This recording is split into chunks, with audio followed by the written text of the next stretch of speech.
जीजाजी संगे करतारू जैसे हम ठीक करतनी बुझनी।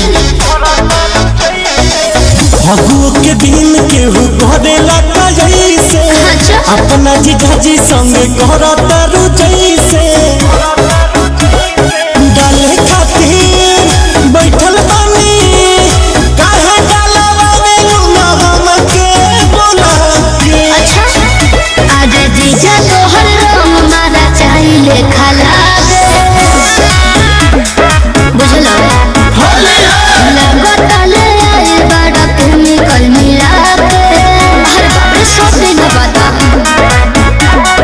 जीजा तोहर रंग मारा चाहिए खाला लगतले आए बड़ा केमिकल मिला के तोहर रंग मारा साना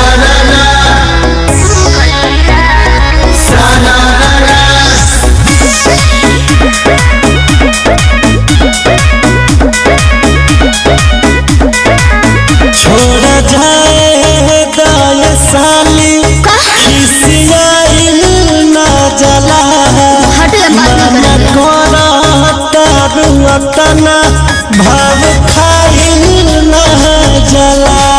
हो तू तो घात कइले बाड़ो जीजाजी गंदा बात कइले बाड़ो जीजाजी तोहरा के देखल तोहरा के देखो तो गजब फीलिंग जागे। आई हो दादा जीजा तोहर रंग मारा चाहिए खाला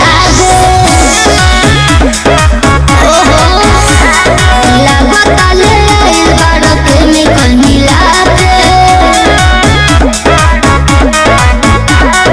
जीजा तोहर रंग मारा चाहिए खाला लगतले आइल बड़ा केमिकल मिला के जीजा तोहर रंग मारा